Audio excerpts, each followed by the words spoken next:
အဲ့ဒီအချိန်လေးဟာဒါကျင့်တဲ့အချိန်လေးပဲအတိုင်းတာတစ်ခုနဲ့တူမတူဘူးလေလူတော်မှအပြင်ဘက်ကျင့်ကြတာပဲကြည့်အောင်တချို့ကတစ်လနဲ့တချို့ကတစ်ဖက်နဲ့သောတာပန်ဖြစ်တယ်တချို့ကတစ်လနဲ့မှသောတာပန်ဖြစ်တယ်တချို့ကတစ်နှစ်နဲ့မှဖြစ်တယ်ဟောတူနဲ့တူတာဟောတချို့ကတရားနာရင်လေးနဲ့ဖြစ်သွားဒီလိုမတူတာဟာတယောက်နဲ့တယောက် qualification မတူတာပေါ့အရေးချင်းချင်းမတူတာအဲ့တော့ဘယ်ကိစ္စမှာပဲဖြစ်ဖြစ်လူဟာတူနဲ့တူအရေးချင်းချင်းဆိုတာတူတာမှမဟုတ်တာအေးကောင်းပြီအဲ့ဒီမှာအခုအကြောင်းတရား၄မျိုးပြည့်စုံပြီဆိုလို့ရှိရင်အဲ့ဒီပုဂ္ဂိုလ်ဟာသောတာပန်နလို့ခေါ်တဲ့ဒီနိဗ္ဗာန်လမ်းကြောင်းထဲကိုရောက်ရှိသွားပြီပထမဆုံးရောက်ရှိအဲ့ဒီလိုရောက်ရှိသွားလိုက်တဲ့အချိန်မှာသူဟာဒိဋ္ဌိလို့ဆိုတဲ့မှားယွင်းနေတဲ့အမြင်တစ်ခုဟာလည်းပျောက်ကင်းသွားတယ်ဝိသိကိစ္စဟာဆိုတဲ့တရားဓမ္မအကျင့်တရားနဲ့ပတ်သက်ပြီးတော့လေတန်တရားကင်းစင်သွားတယ်ဒီနှစ်ခုဟာသူ့အဖို့မှာလုံးဝလွတ်ကင်းသွားတယ်ဆိုလိုတာကတရားနဲ့ပတ်သက်လာလို့ရှိရင်သူ့မှာတန်တရားဆိုတာလုံးဝမရှိဘူးဖရာတရားတန်ခါနဲ့ပတ်သက်လာရင်တန်တရားဆိုတာလုံးဝမရှိတော့ဘူးမှားရဲ့နဲ့အမြင်ဟာလည်းသူ့မှာလုံးဝမရှိတော့ဒါရင်လာလို့ဆိုမကဘူးသူ့မှာအပေချလောက်တဲ့လောဘဆိုတာလည်းမရှိတော့ဘူးအပေချလောက်တဲ့ဒေါသလည်းသူ့မှာမရှိတော့ဒေါသရှိသေးတော့လည်းအပေချလောက်အောင်မပြင်းထန်တော့ဘူးလို့ဆိုလို့ကျန်တဲ့ကိလေသာတွေဟာလည်းအများကြီးလျော့ပါသွားပြီစိတ်ကောင်းနှလုံးကောင်းတွေအများကြီးဝင်သွားပြီသောတာပန်ဖြစ်သွားတယ်ဒီလိုဆိုလို့သောတာပန်ပုဂ္ဂိုလ်မှာဒီမာနရှိပေမဲ့လို့စော်ကားတဲ့မာနမျိုးသူ့မှာမရှိတော့ပြီးတော့အိတ်တမစ္စရိယဆိုတာသူ့တဏ္ဍာမှာမရှိတော့ဘာလို့လဲဆိုရင်တရားဓမ္မနဲ့ပတ်သက်ပြီးသူ့မှာမစ္စရိယဆိုတာမရှိဘူးသောတာပန်ဖြစ်သွားတဲ့ပုဂ္ဂိုလ်ရဲ့စိတ်ဓာတ်မှာဘလို့အတွေးတွေဝင်နှုံးလို့ဆိုလို့ရှိရင်ငါရတဲ့ငါသိတဲ့တရားမျိုးတလောကလုံးရှိတဲ့ပုဂ္ဂိုလ်တွေသိကြပါစေဆိုစိတ်ရှိတယ်ဒါသူ့ရဲ့ဆန္ဒဖြစ်တာနော်သောတာပန်ဖြစ်သွားရင်အဲ့ဒီဆန္ဒအရင်ဖြစ်တယ်မသိတဲ့တရားလူတရားမြတ်တွေတတဝါတွေအားလုံးသိကြပါစေဆိုပြီးတော့ဒီစိတ်ဆန္ဒဖြစ်တယ်တဲ့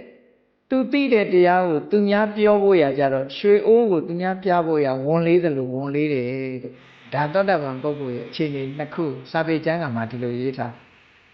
အဲ့တော့သောတာပန်ဒီသောတာပန်လို့လျှောက်ပြောနေရင်တော့ဒါတကယ်မရသေးတဲ့ပုဂ္ဂိုလ်ပဲဖြစ်နိုင်တာဟောနော်ရွှေအိုးမစင်ရင်တော့ပြလို့ရတာပဲပေါ့ဘယ်သူမှမယူဘူးလေ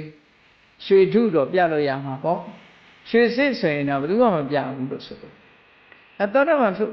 ဖြစ်သွားပြီဆိုတဲ့ပုဂ္ဂိုလ်ရဲ့စိတ်ဓာတ်အဲ့ဒီနှစ်ခုရှိတယ်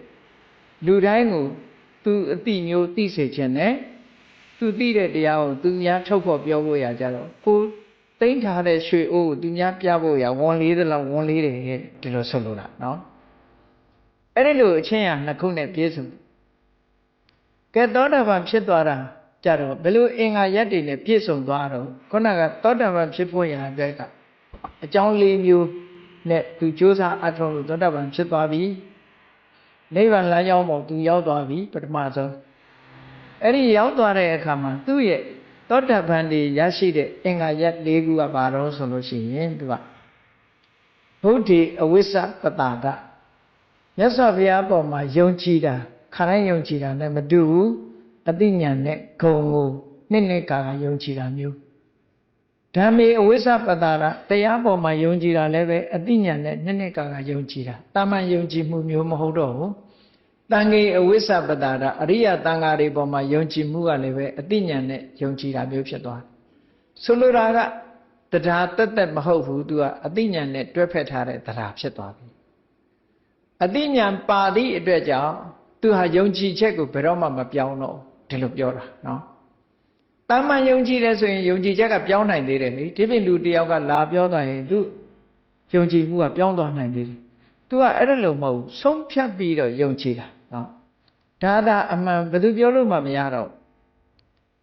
ဘုရားတရားတန်ခါနဲ့ပတ်သက်ပြီးတော့အဝိစ္စပတာဒဆိုတုံ့လို့ရင်းရိုင်ခြင်းမရှိတဲ့အသိဉာဏ်ပါတဲ့တရားနဲ့ယုံကြည်တာနောက်တစ်ခုကအရိယကန္တသီလလို့ဆိုရင်၅ပါးသီလ၅ပါးသီလကိုအရိယပုဂ္ဂိုလ်တွေကအမတန်မှမျက်မျက်နှိုးလို့ထိမ့်သိမ့်ဆော့ဆော့လို့အရိယကန္တသီလလို့ခေါ်ဘယ်လောက်ထိအောင်မျက်နှိုးတုံဆိုရင်သိသိဖြစ်စေမသိသိဖြစ်စေအဲ့ဒီအရိယပုဂ္ဂိုလ်လေးဟာဆိုပါတော့ သောတာပန်ပုဂ္ဂိုလ်ဟာလူဘဝမှာဒီဘဝကသောတာပန်ဖြစ်ပြီးနောက်ဘဝလူဖြစ်တယ်ဆိုမှအဲ့ဒီလူဖြစ်လာတဲ့ဘဝမှာသူကငါးပါးသီလအလိုလိုလုံးလားသူများအသက်တတ်တယ်ဆိုတာသူမှမရှိနော်သီလလို့သူသိသည်ဖြစ်စေမသိသည်ဖြစ်စေသူများအသက်တတ်ရမှာသိဝန်လေးတယ်မတတ်ဘူးသူများဥစ္စာခိုးဖို့ရအတွက်ဘယ်တော့မှမစင်စားဘူးနော်သူတော်ဘာသားများပြမမှုဆိုစိတ်ထဲတောင်မရှိဘူး